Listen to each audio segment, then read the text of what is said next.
Hey yo, what up? It's Brooklyn Zone, Smoothe, the hustler. Right now, you know, we somewhere in Brooklyn, lounging, no crew, no nothing. You know, I'm hanging out on melodichustle.com. This is what it is. Shouts to my boy Dane. And you know, y'all with me for a little while. So you know, just kick back, relax. You know, I'm gonna take you through the trials and tribulations of the come up, and you know, just give y'all some real insight on the independent game. That's what it is. Hey, stay tuned. melodichustle.com. The Smoothe the hustle.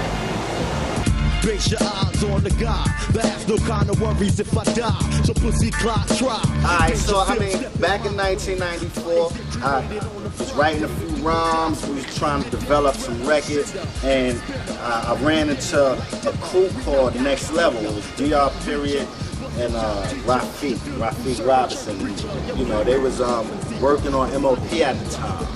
And you know, I would just stop by the studio and, you know, let them hear my rhymes. And, you know, they was like, yo, you know, you good, but come with some records. Like, you know, do a hook, 3 verses. So, you know, at the time I was getting in a whole lot of trouble and shit.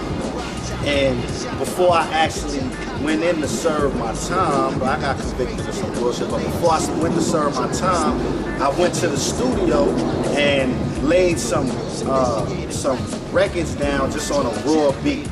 And, you know, they said, look, you know, when you come out, we're going to have you bubbling. We're going to, you know, so when I came home, though, ironically, like, people knew who I was. They was like, yo, you know, oh, we heard that record you did, and we heard that. And, you know, I'm like, you know, I'm kind of blown away and taken back, like, you know, what they talking about. So, you know, that kind of boosts my morale.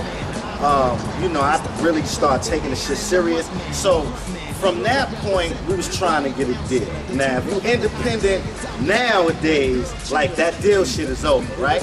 But back then, you know,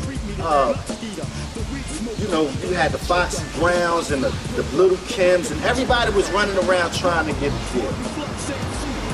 Our case, we was pushing the envelope. Like, we was extremely hardcore. We was just talking about the most ruthless shit under the sun. The Noah killer, the expert slayer, the white girl gangbanger, the Virgin Mary fucker, the Jesus hanger. At the time, the labels was like, yo, like, we don't know what this is. Like, you know, you cursing in all your songs. Like, I had songs where, you know, they assumed that the shit wouldn't even make the radio and all type of stuff. So we went independent. We ended up pressing up a record called Hustling. My everyday lifestyle ain't nothing but a hustle.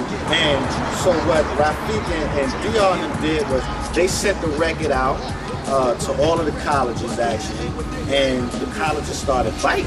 I mean, what they did was they serviced it to the record pools. That's the record pools is a gang of DJs in their own little circle who, you know, you send your record to them with a little payola, and they make sure all of their DJs in their network is spinning your record. So that's what they did. They sent it to the record pool, and they sent it to college radio. And the love of the college radio, they embraced us. And we ended up doing a lot of homecomings. And then from the homecomings, a hot radio station in New York ended up playing our single. Put in this contest and it won 4 days in a row. It beat out all of the hot shit that was popping at the time. So we got on light rotation. And then from light rotation, you know, Profile was kind of following us and was at different shows, and they pretty much was like, yo, y'all do whatever y'all want to do. We're just back y'all. And boom, like, you know, we ended up putting that same single that we serviced out again, and we put a B-side, which was Broken Language, featuring Trigger the Gambler, and boom, there it was. Like, we broke into mainstream, really.